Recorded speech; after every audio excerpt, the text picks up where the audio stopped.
Right, I'm out here today looking for some material to make some spoons out of.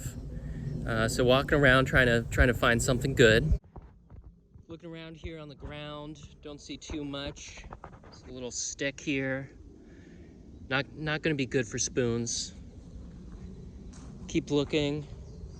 Okay, getting a little closer. Not quite wide enough. A little too dry, but getting warmer. Oh, sure. Oh, this will do nicely. So I've got a bunch of stuff here. A lot of this is set aside really for bowls, but a lot of it will work well for spoons as well. I have stuff right in front here. This specifically I did set aside for spoons. It's a little bit smaller diameter. We've got cherry and some maple here. And even this cherry, you know, this is just something that I saw fell down over on my neighbor's property. So I ran over there and chopped it up.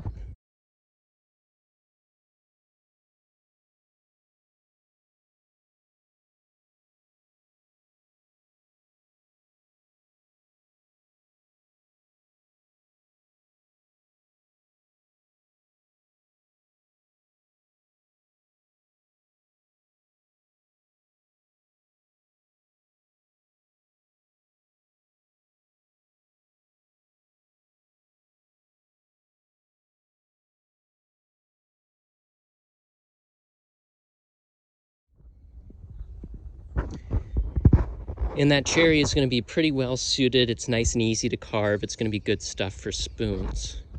Some of the stuff I have over here is going to be good for bowls, but not necessarily for spoons. We can see, for example, here, some walnut. And there was a big branch coming out of it here. So around this branch, the grain is going to kind of swirl around a little bit. It's going to be unpredictable. We're really looking for nice straight grained material. I also have here some smaller pieces of cherry, which I've set aside specifically because there are some pieces here that would be well suited to making a ladle.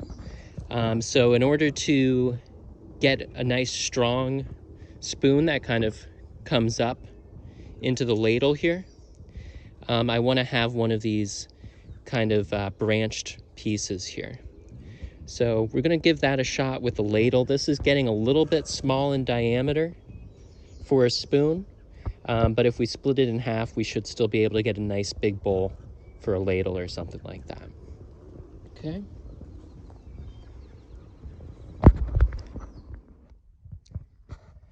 So in selecting a piece of wood, the species, of course, is going to be important.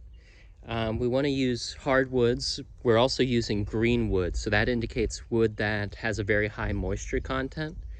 It's freshly cut. What I've done with a lot of these pieces is I've end coated them with a product called Anchor Seal, and that locks in the moisture and for the most part prevents kind of splitting like this. Some things we wouldn't want to work with would be over here. We have a little piece of white pine. I'm going to set that aside for something else. Over here, this is actually Bartlett pear wood, and the pear wood is very attractive, but it's extremely hard. And what's very difficult about it is, here you can see in this piece that I've split, the grain is kind of wavy and kind of undulates throughout the piece of wood.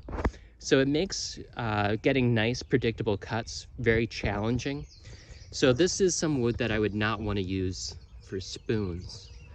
I also want to use I don't want a wood that's open pore. I want something that's closed pore, diffuse porous, I believe that's called.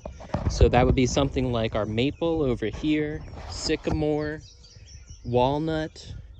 There's some ash back there that's semi-ring porous, so it's not ideal, but you can use it. There's some white oak over here, kind of same thing. It's a little bit more porous, but it is very attractive and it will work for a spoon.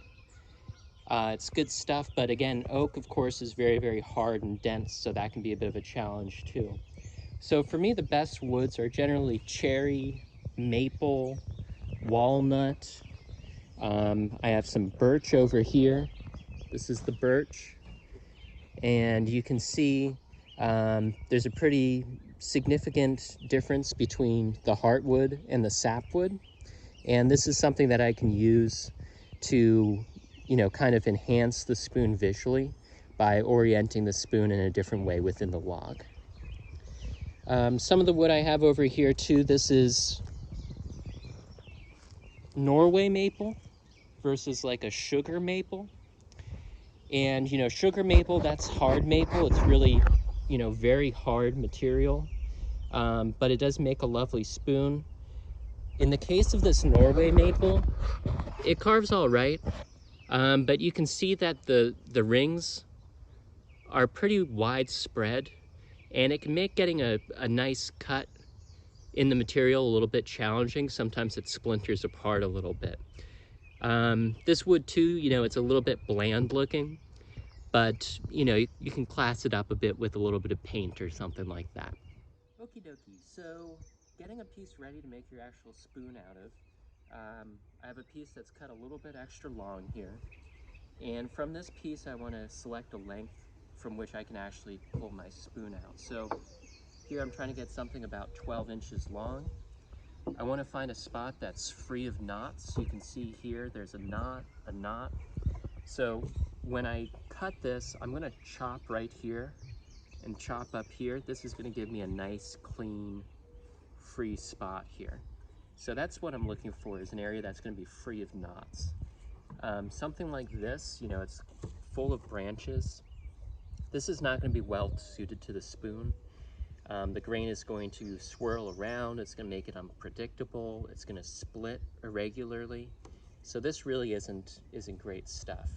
I really want that stuff really nice and straight. And even like this wood here, it's relatively straight looking, but when I split it, you can see how it's twisted through here. This makes the grain relatively unpredictable.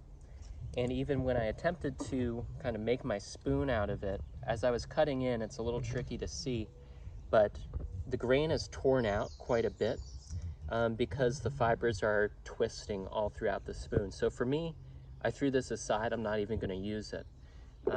As compared to same species here, this is also cherry, but you can see using my draw knife here, I was able to really quickly and easily establish nice flat planes along predictable surfaces here.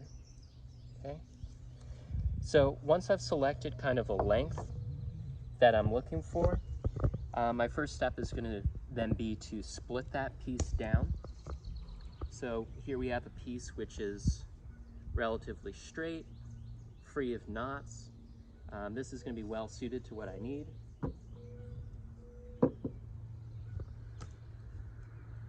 So I have a little bit of a crack here at the end, and I'm going to split right along that.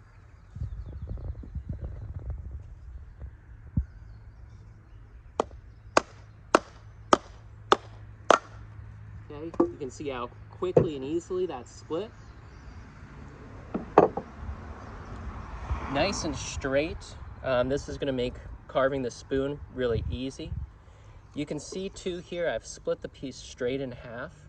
And on this surface, this is what's called quarter sawn wood. And with this quarter sawn wood, you can see it's got this really beautiful quilted kind of flecking pattern. Once oil is on here, you'll really be able to see that.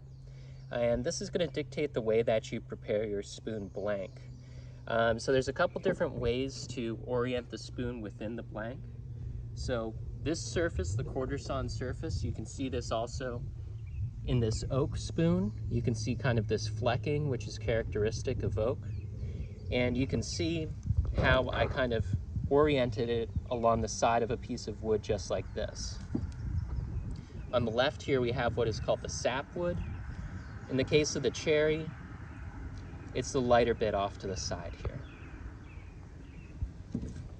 So you can also see here we have something quarter sawn, which is placed in the wood like this. This is a plain sawn spoon.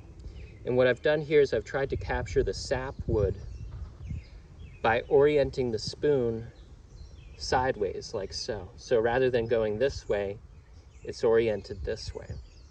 Okay.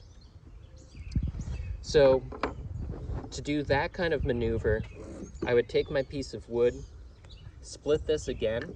So I'll go ahead and do that.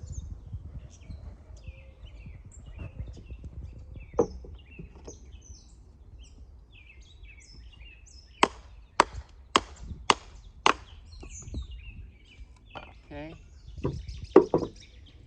So this type of spoon would then be oriented like this.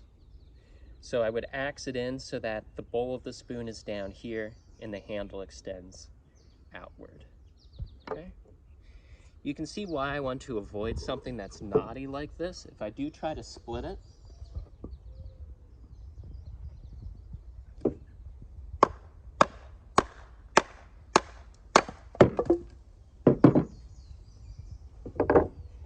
we can see how the grain is moving irregularly through that wood, and it's going to make carving quite a challenge.